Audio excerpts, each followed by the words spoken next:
Sabi nila, hindi ka daw matatawag na isang beauty queen kung hindi mo pa na-experience tumungtong sa entablado at sumali ng Miss Gay Contest. Kahapon nagkaroon ng isa sa mga sikat na pa-contest ang Tondo, ang Miss Gay Tondo. Ito ay taon-taon iginaganap. So, kilalang-kilala to kasi nadayo ito ng mga veterana, mga magagaling sa contest, mga sikat sa pageantry. Ito yung tipo ng contest na dadayuhin ng lahat ng sangkabaklaan. Kasi makikita nila lahat ng mga idolo nila, iba-ibang mga muka, iba-ibang mga talino, iba-ibang mga talents. Kahapon ginanap ang Miss Gay Tondo 2024. Kilala ang Miss Gay Tondo contest na may dignidad, na may mataas na pagtingin ang lahat ng part ng LGBT dahil sa malinis na reputasyon ng pa-contest na ito. Kahapon lang nagkaroon ng question sa kredibilidad ng Miss Gay Tondo dahil sa isang skandal na kung saan may mga contestant na nagtanong or nag-question na bakit may mga hurado na nagbigay ng 0 sa ibang mga contestant. At ang mga contestant na ito ay hindi basta-basta. Kilalang kilala na sa mundo ng pageantry ang mga kalahok na ito. Baga sa mundo naming mga LGBT, mga artista tong mga to.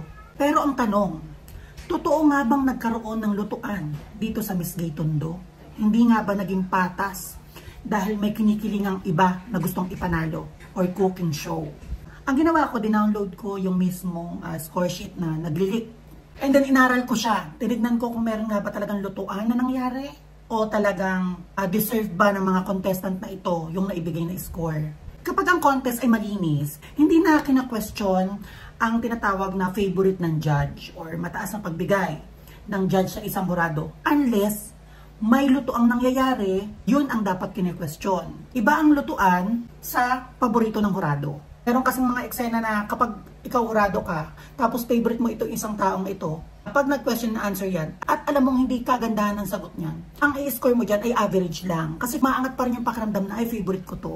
Pero hindi mo bibigyan ng highest score yan. Kapag lutuan naman ang eksena or may tinatarget yung hurado para manalo kasi nga lutuan, kahit gano'ng kapangit ang sagot niyan, kahit gano'ng kapangit ang talent niyan, mataas ang score niyan. Nagsa-second to the highest ang score niyan para hindi masyadong halata. Magbibigay tayo ng opinion kasi napanood natin yung Miss Gay Tondo na yan. Kahit napakatagal, inabangan talaga natin yan. Shout out sa Trans Fans, a webpage ng mga LGBTQI+. Sila ang nagbo-broadcast ng mga pa-contest, prestigious contest na ginaganap sa Pilipinas. Hindi ko na inalam kung ano ang percentage ha, pero titignan na lang natin ang observation doon sa binigay na lang na score. Depende sa highest to lowest. Ang nangyari niyan, nag-Q&A ang mga contestant.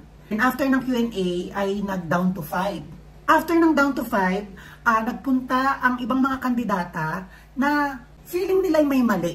Ramdam nila ay may mali. Tama naman na maramdaman mo ang mali at tama rin naman na tignan mo kung saan nagkamali. Kasi pag tinitignan natin kung saan nagkakamali, nakikita natin kung anong portion yon, may chance na maging aral sa atin at mas lalo natin galingan sa susunod. Or may chance din na matanggap natin na natalo tayo. Bakit tayo natalo? Or makita natin na parang may cooking show. So titignan natin ngayon kung meron nga ba talagang naganap na lutuan na iniiwasan mapuntahan ng mga kandidata sa bawat contest na dinadayo nila sa iba't ibang lugar. Nung nag-down to 5 na ang mga contestant, nag-trending itong si Karen Montecillo, Miss Marian Crisologo, at saka si Patricia Payumo. Ayan ay mga kilalang-kilala na sa contest yan. Talagang pag yan ang nakita mo, ma-starstruck ka sa mga yan kasi napakakilala ng mga yan talaga. Kaya medyo napag-uusapan. Kasi itong tatlong ito ay nabigyan ng mababang score sa Q&A. Si Miss Marian Crisologo, nabigyan siya ng 5 sa Q&A. Then si Miss Karen ay 0, Miss Tanya ay 0, si Miss Patricia ay 0 din. At ang pinakamataas na score na nakakuha sa question and answer ay si Miss Dimple na 35. Then followed by Miss Yeng, isa sa mga kilalang kontesera yan. At saka si Miss Ashley. Ngayon ko lang siya nakita sa contest pero napakalinis, napakaganda. So si Yeng at saka si Ashley ay nabigyan din ng 5 na score. Ang nagkaroon lang ng issue ay isang judge lang. Ito yung judge number 16. Kung titignan natin ang basihan ng judge na to sa beauty ay halos pantay-pantay, dikit-dikit. And then sa talent naman, doon may mataas na at may pinakamababa. Masyadong layo-layo na ang mga scoring niya. And then sa Q&A, sobrang lalayo ng mga score niya. Nagbigay ng 0 hanggang 35. Hindi tayo veterana sa pagsagot ng question and answer. Pero kaya natin magbigay ng opinion base sa observation kung may mali nga ba sa scoring or nagkaroon nga ba ng lutuan. So base dito sa papel na ito, Miss Patricia Payumo kasi nung sa question and answer, nakasagot siya pero hindi pulido. Nag-express siya na parang hindi nagmamatch yung sagot niya doon sa tanong. Medyo matagal siya sumagot nung una kasi tinitignan niya muna may ano siya, dalawang concept siya sa isip niya kung ano ba yung klase ng tanong. Pero nakasagot siya. So hindi nag-match ang sagot ni Miss Patricia Payumo doon sa iniisip ng judge na ito yung tanong Si judge number 16 ay nagbigay sa kanya ng 0. Miss Marian Crisologo, ito isa sa napakagandang mukha talaga.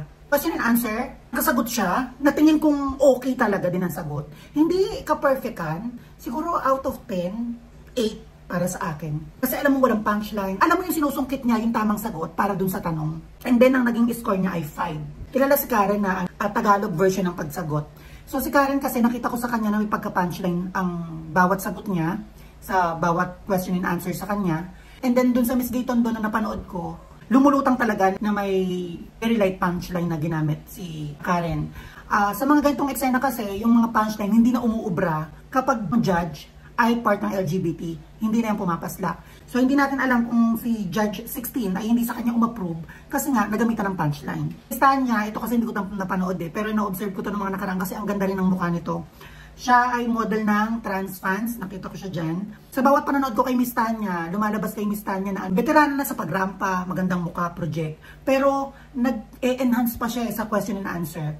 Pero tingin ko kahit hindi ko siya napanood, nararamdaman ko nakasagot din naman siya. Either hindi tugma sa tanong, pero alam ko na nakasagot ito. Hindi to yung ibang kontesera na pag hindi alam ang sagot, magko-quiet. Magsasabi ng, and I thank you. So ang naging score ni Miss Tanya ay 0. Base sa observation ko walang lutuan na nangyari sa Miss Gayton 2024. Kasi imagine niyo si Miss Yeng ay sa question and answer ay 5 ang ibinigay. Pero ang binigay naman niya sa talent ay 20. Taas na talent ang naibigay sa kanya. Kasi kung itong huradong ito ay may gustong iluto, pag sinabi mong luto, ibig sabihin may inaangat kang isa. So hindi ko siya napansin dito. Katulad na ito ni Miss Ashley, itong sinabi kong magandang mukha. 5 ang binigay niya sa kanyang question and answer. Pero ang binigay sa talent ay 40. Pinakamataas sa lahat ng talent. Pero halos bagsak talaga sa question and answer. So ibig sabihin, neutral siya dyan. Hindi niya yan ibinabagsak kahit alam niyang threat. Sa scoring sheet ng Judge 16, walang candidate na itinataas niya Iyang 5 ang score sa Q&A. Pero sa talent, ginawa niyang 20. Dapat yan, kung may gusto kang iangat, dapat may ibababa ka kung may target kang maluto sa candidate. Ibig sabihin, wala siyang favorite. Kung ano yung pinapakita ng portion na yon, kung ano yung karapat-dapat na score, yun yung ibibigay niya. Si Miss Yeng sa talent, 20. Pero sa Q&A, bagsak, 5. Pero si Miss Yeng ang nag-title sa Miss Gayton Do. Sino bang inangat niya dito sa question and answer? Si Miss Dimple, which ang binigay niya ay 35. Pero sa talent, binagsak naman niya, sa gitna lang initin niya. Tandaan nyo na makikita mo ang isang hurado na may niluluto kapag meron siyang binibigyan ng highest score or second to the highest score.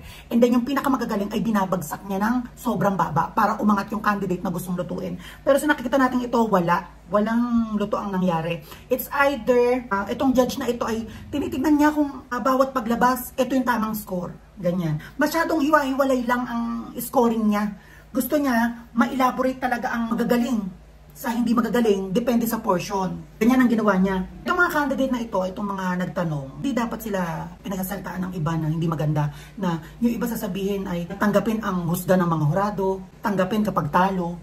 Hindi dapat sinasabihan yung mga yan ng ganyan. Kasi dumayo yung mga yan, may dignidad na pinangangalagaan, yung reputasyon nila, gada tumutungtong sila ng entablado, natatapakan kapag may nangyayaring mga lutuan sa mga contest. Karapatan rin nilang malaman sa tamang oras kung tama ba yung naibigay na score. Kasi nga, baka may lutuan.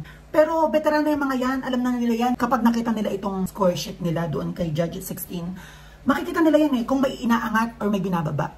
Mararamdaman nila yan, matatalino yung mga yan, alam nila yan na tama ang husga. Pero ang masasabi ko lang, hindi karapat-dapat na magbigay ng 0 sa isang husga. It's either magbigay ka ng pinakamababa, pero 0. May mga taong nagsabi na dapat sa averaging score, since 0 ang ibinigay, is hindi daw isasama sa average. Kumbaga, 3 scoring ang pagkukunan ng average, at binigyan ng 0, dapat daw divided by into 2 lang. Hindi rin pwedeng maging ganyan. Dahil kapag ganyan ang ginawa, ibig sabihin, yung mga taong hindi nakasagot ay magiging advantage sa kanila na mas umangat sila sa mga taong napakaganda ng sagot. Kasi kung divided by into 2 lang, since 3 yung portion, lugi yung mga taong nakasagot. Hindi rin tama yung ganyan. So, dapat ko bang sabihin na ang hurado hindi nakakapagbigay ng 0 since hurado sila? Pag sinabi mo kasing judge, ibig sabihin, judge ka eh. Hindi makatuwiran magbigay ng 0 sa isang contest kung tingin mong nakasagot ang isang tao sa tanong mo kahit hindi tumutugma base sa opinion mo yung taong sumagot doon sa tanong. Actually sa contest, walang tamang sagot sa lahat ng tanong. At sa lahat ng tanong ay tama ang sagot. Depende sa nakikinig, depende sa nanonood, at depende sa hurado. Sa mga ito na mga nakasagot naman pero hindi umugnay sa panlasa natin, hindi karapat-dapat bigyan ng 0. Ang mga huradong dapat lang magbigay ng 0 sa bawat isang contestant ay ang mga judge na hindi nakarinig ng sagot. It's either binaba na lang yung mic, nag-I thank you na lang, nag-CR ka nung time na sumasagot yung contestant. Yan ay 0. Pero pagkakamali yan ng judge. Pero yung pinilit yung best, yung try, para maibigay, maideliver ang gustong sabihin, may maisagot na kahit paano ay tumugma doon sa tanong, bibigyan mo ng 0, hindi karapat-dapat. Hindi makatarungan. Dito pumapasok na dapat ang mga judge ay kino-question. Siguro aral na rin yan sa judge at sa organizer. Actually, isang pagkakamali pa ng Miss Gay Tondo, napakaraming judge na kinuha. Sobrang dami. Parang ang nangyari ay battle of the judge. 17 judge ang naghurado sa Miss Gay Tondo. The more na maraming hurado ang umuhusga, the more na mas nagiging komplikado. So sana naging aral yan, hindi lang sa Miss Gay Tondo. Sa lahat ng mga organizer na magkakaroon ng pa-contest, pilitin natin makuha yung mga taong matataas ang IQ, ang logic, may karanasan sa mga contest, credible para mag-judge. Well, si Judge at 16 ay nararamdaman kong credible naman. Ang pagkakamali lang niya ay nagbigay siya ng 0. Yung base sa pag-scoring niya, wala siyang itinataas. Kung ano yung nakikita niya, ay hinuhusgahan niya. Depende sa portion. Sana naliwanagan ng lahat at sa mga susunod, ay meron pa rin akong maabangan na Miss Gay Tondo. Sa mga nangyaring ito sa Miss Gay Tondo 2024, isa lang masasabi ko, kagaya ng motto na narinig ko kay Miss Karen Montesilio sa gabing yan, expect the unexpected. And I thank you.